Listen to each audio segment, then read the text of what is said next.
MTTB Music Podcast.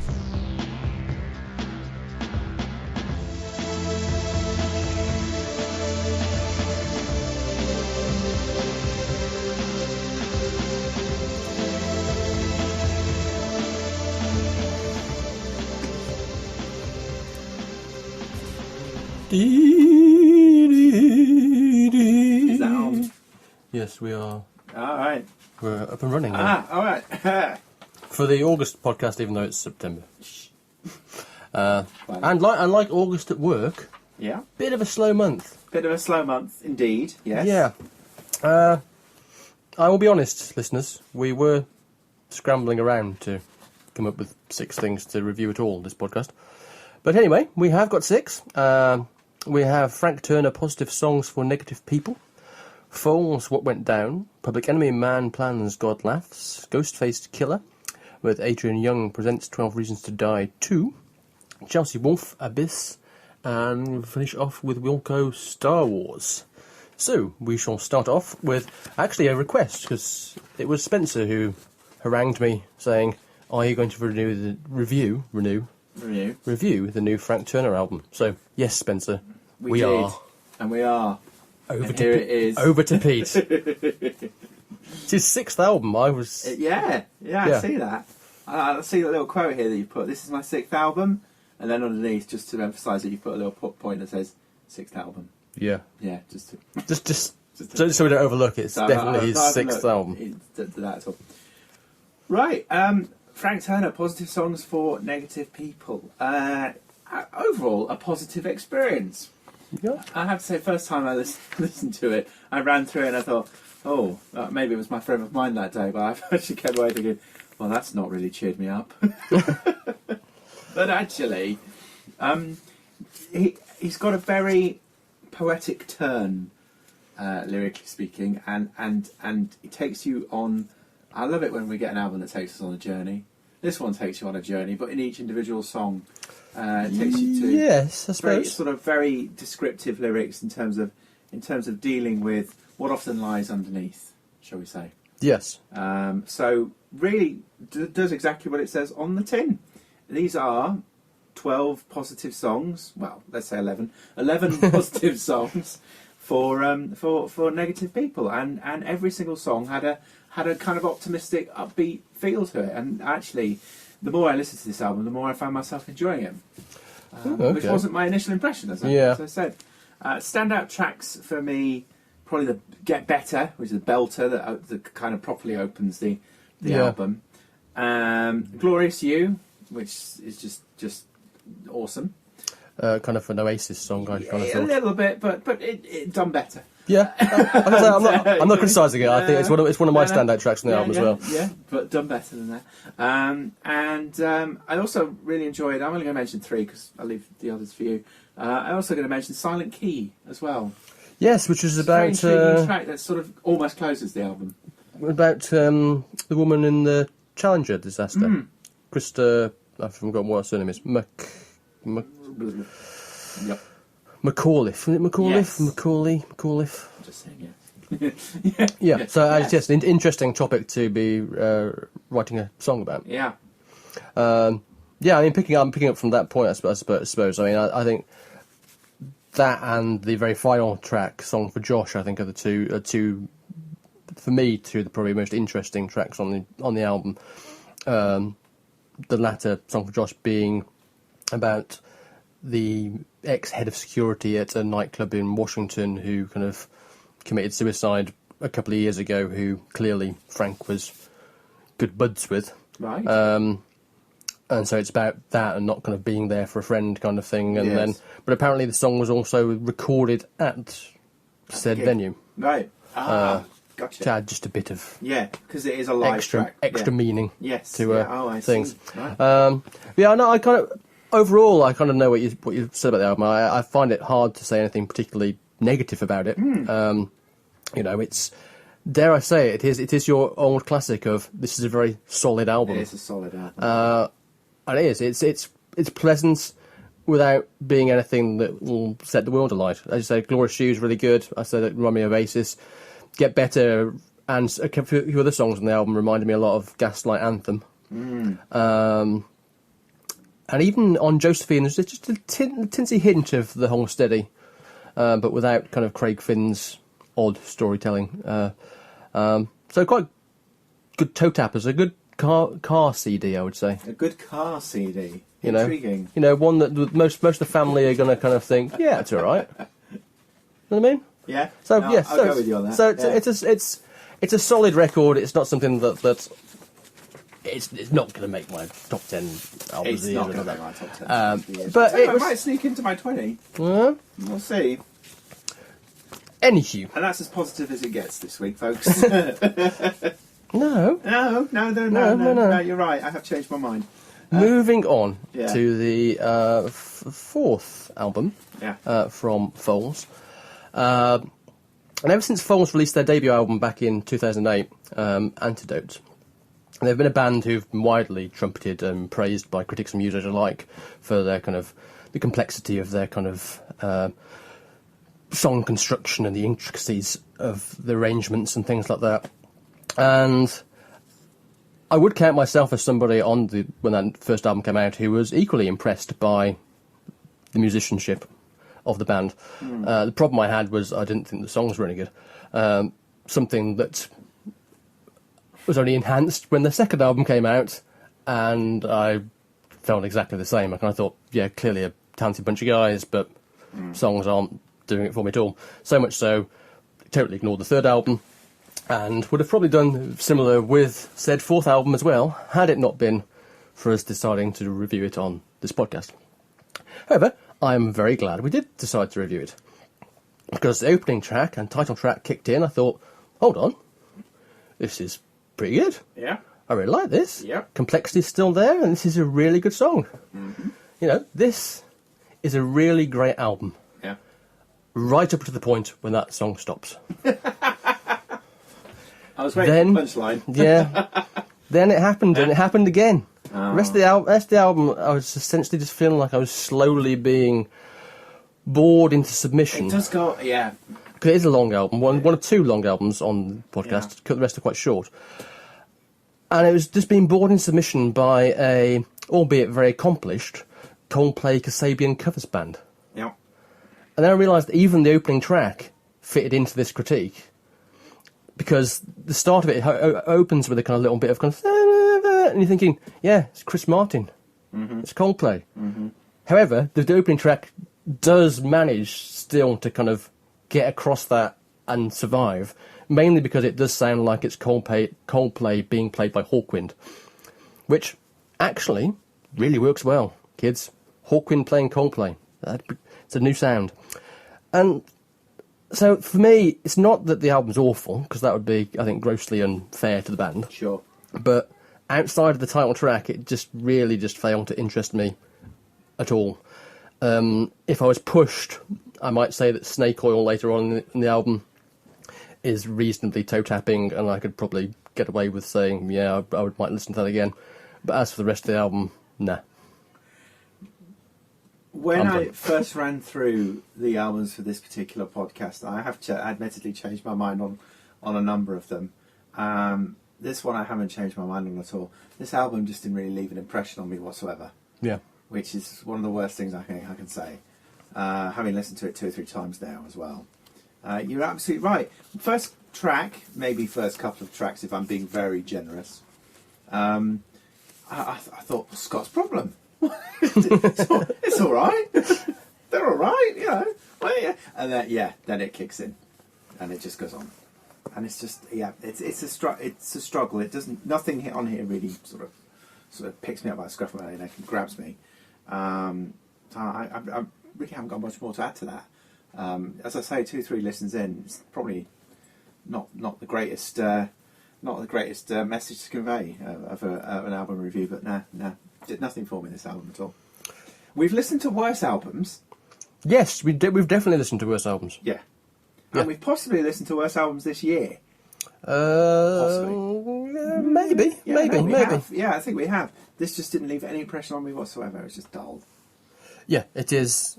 I said, very dull. I really like. So that's a title track, Big thumbs up. Yeah. So already into my kind of favourite tracks of the year kind of playlist, but rest of it, nah. Yeah. So we move into the rap segment. I noticed we had a rap segment this time. Yeah. Yeah. Not just one rap album, kids. No. 2. Are we making up for lost time or something? Well, yeah, it must be. So we start off with what album did I say this is from Public Enemy? 16th album from Public Enemy. Yeah. Which Chuck D handily described as the most intense Public Enemy record of the century. Wow. I will say before I pass over to you, I disagree with Chuck on that one, but there you go. That's more of this later. However, so 16th album by Public Enemy. Are you looking forward to a 17th? Not really. I mean, it's all right. Again, first time I listened through to it, sort of toe tapping listen. Thought this is all right. This is all right. It's a good album. No, this is a solid album. Yay. And there was some good stuff on here. No Sympathy from the Devil. I enjoyed Man Plans, God Laughs, obviously. Yeah. And Honky Tonk Rules. Yeah, Honky Tonk Rules, which is with some kind of weird country thing going on in the middle there. Yeah, well, it's Honky Tonk Woman. Yeah, but by the Stones. Yeah, but plus other bits, sort of. Yeah.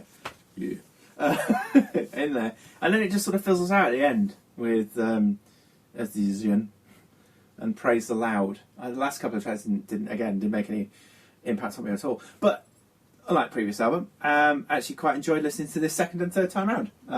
It's all right. It's okay. It's toe tapping. I enjoyed it. A bit of old school hip hop. Fine. It's not going to change the world though. No, it's not going to change the world. I mean, as you know, I am quite a long-standing fan of. Indeed. The band. Own most of these 16 albums. Do you? In one format or another. Right. It has to be said. And I have slight problems with this because I actually think it's possibly their worst album. I won't go that far. But then again, this is a band who basically, in their first 5 years recorded, in my opinion, 4 exceedingly good records. Classic records, Yo, Bum Rush the Show, It Takes a Nation of Millions to Hold Us Back, Fear of the Black Planet, Apocalypse 91. That was between 87 and 1991. Yeah. And since then, that's 25 years since that. But point of time, they've chucked out another 10 albums, essentially, 10, 11 albums. And they're always a band that interest me. And sometimes they're very good, and sometimes they're just good. And they've never really hit those heights again, except for on individual tracks. Closest they've got was probably 2007's How to Sell Your Soul to a Soulless People Who Sold Their Soul. Still a great live band, and I'm always interested in anything they do, and particularly anything Chuck D does. I agree with you on the tracks you picked out. I think No Sympathy from the Devil, Man Plans, God Laughs, and Honky Tonk Rules are probably the standout tracks on the record. But it's not an essential album for me. Oh. Sorry, Chuck. Sorry, Chuck D. Sorry, Mr. Chuck, Mr. D. Right, we move from PE to Wu-Tang, as it were. Yeah. Nice. And the latest album, amazingly, the 12th solo album. Really? By Ghostfaced Killah. Right. And this is actually a sequel to, hence why it's 12 Reasons to Die 2. There was a 12 Reasons to Die 1, which I have to confess I didn't listen to. No. Or hadn't, and wasn't even aware of until this particular record. And this is one of those interesting things that Adrian Younge, he was worked with on this album and the previous album, basically has come up with the concepts for the storyline to the records. Oh, okay. And also provides the musical accompaniment to the records. And so for those who are sitting comfortably, the story so far, before we get to where we are on this record, is that Ghostfaced Killah... Fill me in. Ghostfaced Killah is Tony Stark's killer for the DeLuca kind of mafia clan, terrorising Italy in the 60s. Makes the mistake of falling in love with the boss's daughter, and then gets murdered by the DeLucas. Right. And then his ashes are pressed into the vinyl Of the 12 records, which when played resurrect him as Stark as Ghostfaced Killah who's set upon revenge. Right. So now moving to this album, and we throw in Lester Kane, who's played by a fellow Wu-Tang Clan member, Raekwon, who's also at war with the DeLucas, who are now in New York. Yeah. And as RZA, again, another Wu-Tang Clan member, narrates at the start, it's, you know, I think I've got it written down here, yes. As the Ghostfaced Killah and the infamous gangster Lester Kane came face to face for the first time, they reflect on the violent events that forced their paths to cross. A black crime family led by Lester Kane has made a violent push for supremacy against the surviving members of the DeLuca clan now residing in New York City. In an attempt to thwart his adversary's advantage, Luther Luca, the head of the DeLuca clan, guns down the members of the Kane Syndicate as well as Lester's wife and son. The war escalates, and in one fatal night, Lester and his men rob one of the DeLuca clan's social clubs, discovering 12 vinyl records hidden within the safe. And so starts off this story. And basically, it's half an hour of comic book gangster rap, overblown, macho, violent, just ridiculously over the top. It's like a rap audiobook masquerading as a B-movie. It's a rap graphic novel. Yeah. Yeah. And you know what? I love it. Yeah.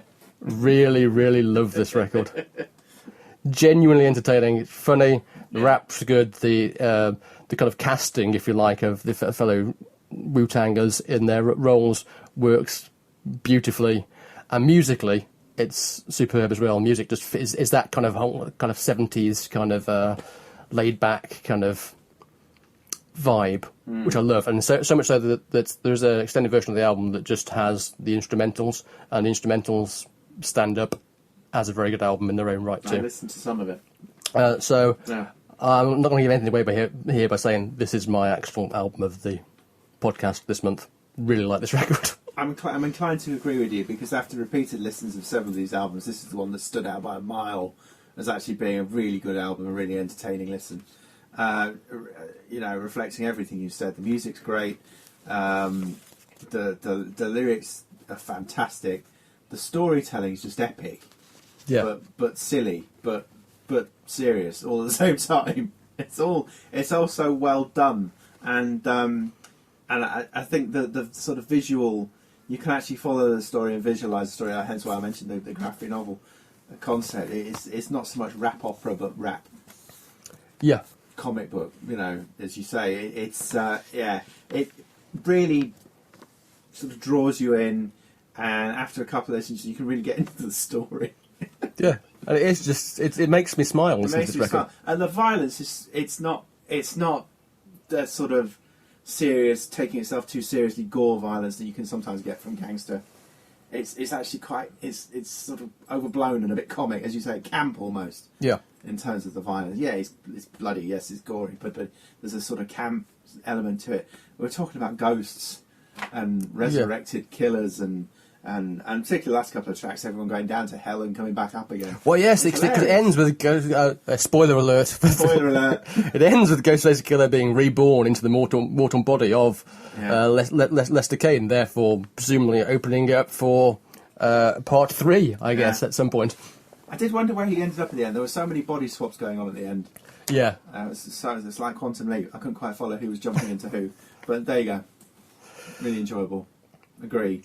Right. We're now really changed. No, seriously, that's it. That's as positive as it gets. We've now changed direction musically yet again. With it's all over the place, this podcast. As is the next record, really. Yes. Doom folk, goth folk, industrial folk. I have no idea really how to even begin to start to describe what Chelsea Wolfe is, but over to you, Pete. It's Norwegian doom folk metal slandic. Yeah. From an American. Yeah. From an American. Again, this is an album I listened to twice. It's a long record. It's a long record. Actually, I listened to it 2 or 3 times now. But the first time I listened to it, I had a technical issue, which meant I could only hear the instrumental. And actually, I did wonder what the hell is going on. Yeah, that'd have been really interesting in the first few tracks. This album doesn't quite work as an instrumental like the previous Ghostfaced Killah record.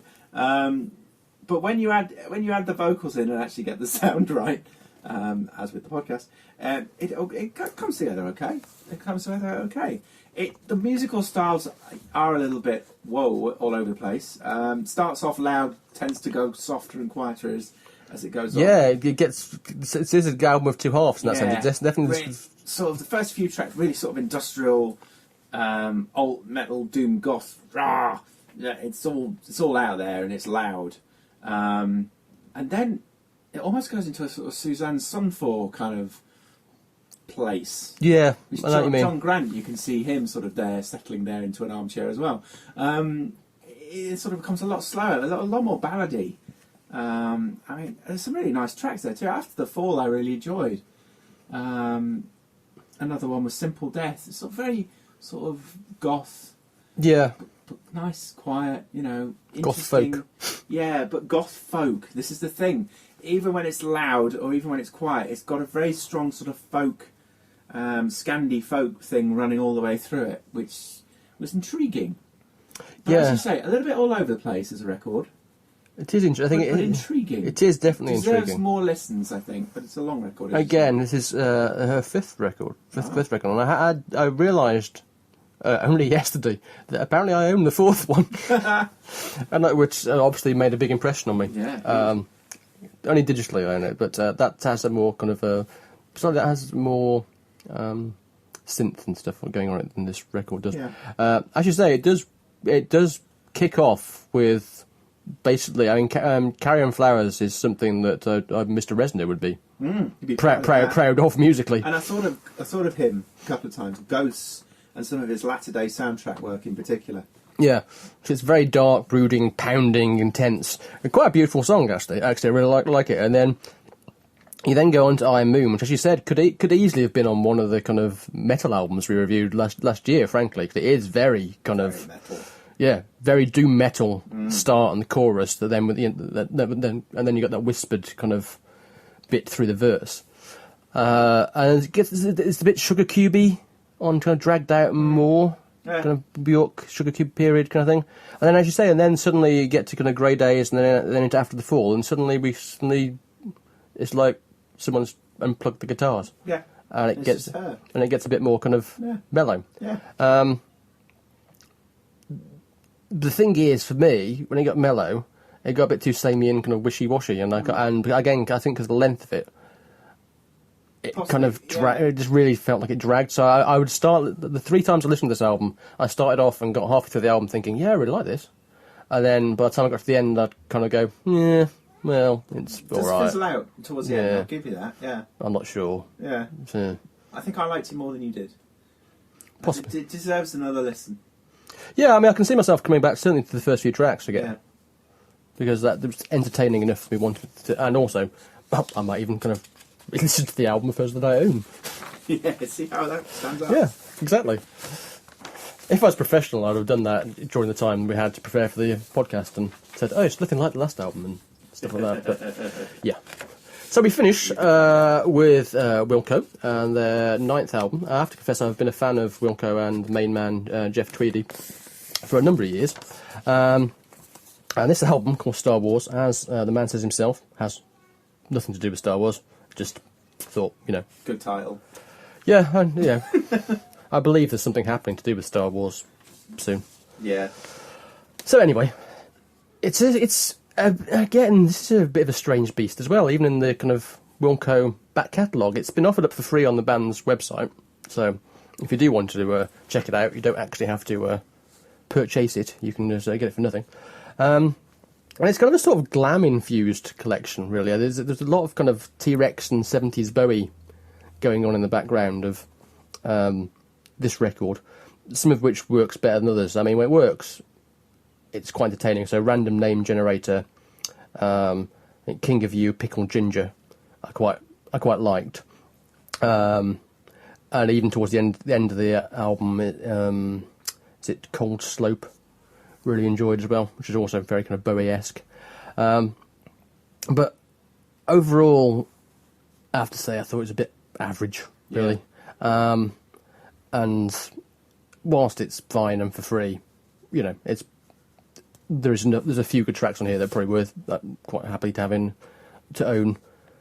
if I was pointing somebody who had never listened to a Wilco album before, this isn't where I would be starting. I would be pointing them at maybe Being There or the album Wilco, in fact, as my choices of where to start, as well as the 2 albums they made with Billy Bragg doing Woody Guthrie songs, Mermaid Avenue 1 and 2, which are also rather splendid. Yeah. This album, again, didn't really leave much of an impression on me, despite repeated listenings. Yeah, probably it's certainly more interesting than the Foals album. Yes. Let me be clear on that. Yeah. Yes, given the choice with the Foals album, Yeah, definitely buy this every one. time. No, it gets some interesting, quirky tracks. His John Lennon-esque vocals are good. Yes. It's at one point it actually sounds like a solo John Lennon album. But hey, that's not always a good thing.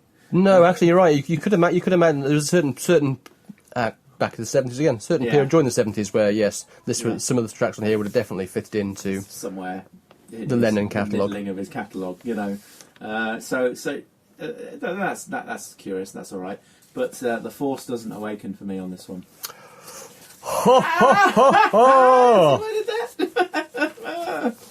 Pete jumps in at the comedy right at the end. I don't know. Anyway, that's about it then. Like I said, for me, definitely Ghostfaced Killah album of the... Yeah, no, agree entirely. And you know what? Give the Frank Turner album a spin as well. It's fun. Yeah, it's fun. It will cheer you up. Yeah. For those people who who need it after this. Well, yeah. For those people who are interested in what we're planning to review next, subject to change. I'm interested. Subject to change, as they say. Yes. Availability on Spotify, otherwise known as. Podcast 9 will possibly include the reviews of Invite the Light by Damn Funk, Anthems for Doomed Youth, the new album from the Libertines, Faith in the Future, second solo album from Holsteady's Craig Finn, Paper Gods from Duran Duran, where I've been working with Niall and the rest of the people again, David Gilmour's Rattle That Lock, and having mentioned the Stones earlier on, the latest solo album from Keith Richards. Cool. Cross-Eyed Heart. Wow. And looking further ahead, we're hoping to maybe review Churches, New Order, John Grant, Editors, Deaf Haven, Don Henley, and many more, as they say in the business. I think there's a new Janet Jackson album coming out as well that we probably should try and cover at some point. Ugh. I know. You know. Why'd you finish like that? Well, having fun. Well, you know, could be Carly Rae Jepsen. Okay. We actually missed her. We could have done that in this podcast, actually. Oh, well. Actually, to be honest, I'd think that would have been better than the Foals, I think. Would it? Yeah, Okay. definitely. Anyway, until next time. Thank you. Bye. Bye.